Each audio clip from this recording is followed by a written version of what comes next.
All right, my friends, so we're going to talk today about why I can't stand retirement projections and Monte Carlo analysis, especially if you're nowhere near retirement. Oh, my goodness. All right, so let's just say you did a plan a month ago. All right, a month ago you did a plan. You had a 75% success rate, and you're like, oh, well, that's kind of scary. But now you log in, and your success rate is no longer 75, it's 60. Has anything changed? You're sitting there, you're freaking out. You're like, oh my goodness, I only have a 60% likelihood of a success in retirement. I can never retire. Has anything changed? Literally, has anything changed for your retirement projections? Well, the answer is the only thing that has changed is the market has fallen off a 6% decline. All right, so the market is down 6%. So now all of a sudden, what used to be a 75% rate of projected return for retirement is now here, because your $100,000 is now worth $94,000. And so what happens there, because you have less starting money? Well, what was a 75% success has now gone to a 60% success. Simply because the market has fallen 6% in a month. Are you retiring tomorrow? Are you retiring in 2 years? If you're not retiring for 5 to 6 or 7 years, does this matter at all? Does Monte Carlos matter at all? The answer is no. Completely irrelevant. I just got to make sure my mic is keep kicking it.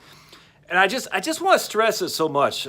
We get financial planners, we've done this to ourselves. We get so locked into this concept of, I'll do a financial plan for you, as if the plan is this document that's God's word because the plan says this.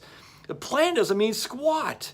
It just says, based on the situation today, here's what we can project going forward. I could care less. If you're 45 or 50 years old and someone did a plan for you and says, you're good to go. Look, our projections show you this. You got a 75% success rate. Then you fast forward 30 days and it dropped to 60%. Well, now you're like, I can't retire. Why?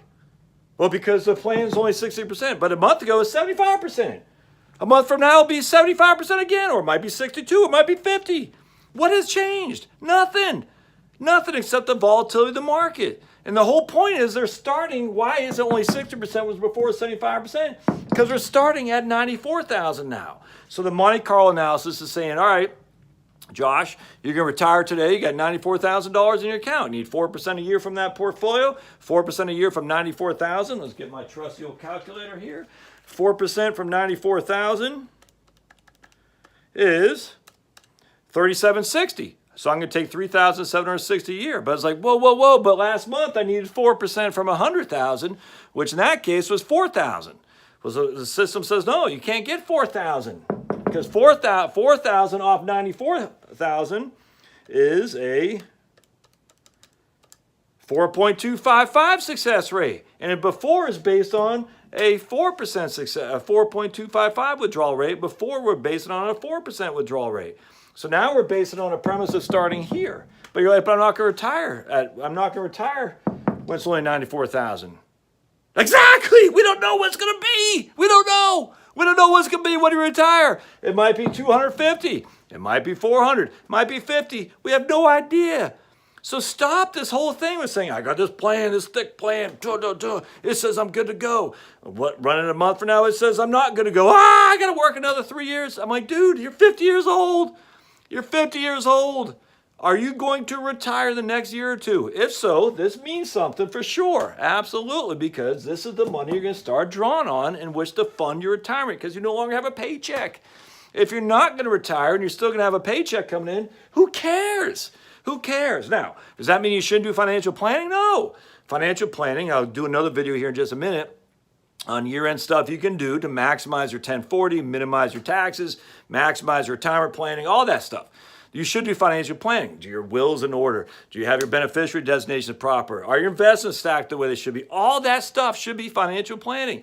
But stop with the idea that my Monte Carlo is going to say I'm good to go or I'm not good to go when I'm not going to even have anything to do with this for 15 to 20 years. I don't even say 5. Anything over 5 is completely irrelevant. Now, if you want a 5-year plan, I kind of get that. Say, look, at the end of the day, we're going to project for 5 years. That will be helpful for you at least be able to sleep at night. But we're projecting on 100,000. We're projecting on 94,000. We're projecting on 200,000. We have no clue. The only time it matters, when this stuff matters, is the day you're sitting there saying, I'm getting ready to give it to rest. I'm done. I'm not getting an income anymore. I got to make sure I can take 4,000 a year from my portfolio, regardless if my portfolio is 94 or 110 or 100. I've got to make sure I can do that. That is when a Monte Carlo comes in very, very well. It means nothing if you're not going to need it. And again, so I just tell people, well, I got to make sure I got an 85% success rate. All right, when are you going to retire? 10 years from now? Huh? Well, it doesn't mean anything. Well, this is not a financial plan. Well, financial plan can tell you anything you want. I mean, I can easily manipulate the numbers to give you a 100% success rate. What's the point? The point is it has nothing to do with any of this stuff. The point has to do, are you on track to maximize your net worth, to maximize your wealth, to reduce your expenses, reduce your debt, to make sure that when you retire, the tax man isn't bulldozing down your front door. That's what financial planning is. Financial planning isn't saying, hey, Josh, based on today, you're good to go. Well, guess what? Today changes. I cannot stress this. I cannot stress to you how many people, when they're doing financial planning, they feel they have to get this document as if it's written from God. And it's not. It changes. It's fluid. It forever changes. Don't be that person. Don't run numbers today and say, I'm good to go, and never see it back 5 years from now. Every year, you can run a Monte Carlo and it'll just say, based on today, you're going to be okay. But markets fall 6%. We're taking $4,000 a year off for $94,000.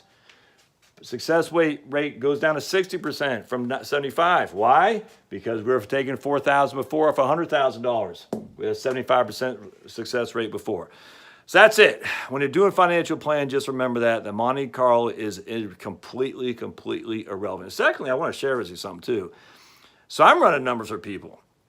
You tweak it by $50 a month, my friends. $100 a month. Literally, that's it. You're tweaking by $50 or $100 a month. The success rate on a financial plan can go from 55 to 83 just like that with a $100 a month tweak.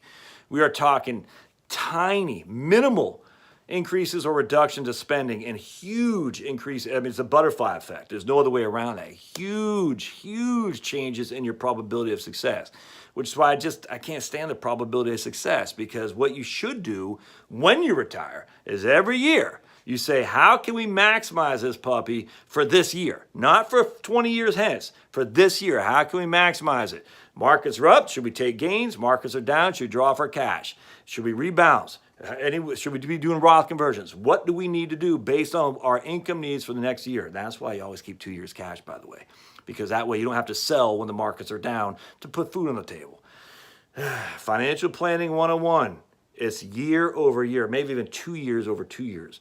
But certainly it isn't 1 year and then 5 years and then 30 years. That doesn't make any sense at all. And if you're not going to retire for 10 or 15 years, frankly, I could care less what your Monte Carlo says. I just don't care. We're extrapolating numbers today, and you have no clue if that's going to be what you need in the future. None. I think I want to buy a house in Hawaii. What are the house prices going to be? Well, according to Zillow, 15, 20 years, we have no idea what it's going to be. No. Are you going to be able to sell your house at that point? I don't know. Are you going to get hurt? You have a job? We don't know. There's so many ifs in there. That financial planning basically should say, as of today, you look pretty good. Tomorrow can change, but if you want to redo it again tomorrow, what's the point? What are you going to do differently? The answer is you're not going to do anything differently. And that's a nice thing is we can say, look, you're spending too much money right now. I don't need a Monte Carlo analysis to tell me that. I just don't. I need an analysis of your true cash flow. And that's where financial planning is. Cash flow is king, forever will be king. Make sure your cash flow, you understand it, because everything revolves around that. Not this right here, it's cash flow. How much cash are you spending today to cover you for the next year? If you're spending too much, we got a problem. If you're spending too little, well, maybe you could spend more. But how much you need to cover for the next year, that's what financial planning is. All right, as always, don't forget to subscribe. Hope this helps. Don't get wrapped around the axle of financial planning if you're not going to retire anytime soon. I mean, in terms of Monte Carlo projections, all that, it's completely irrelevant. People say, I need a number. No. You don't need a number. You just need to know, can I get by the next year? And what are the ways I can maximize this? Subscribe, notes, questions, comments, we'll put them down there. Thumbs up always help, and we'll see you next time. Thanks, guys.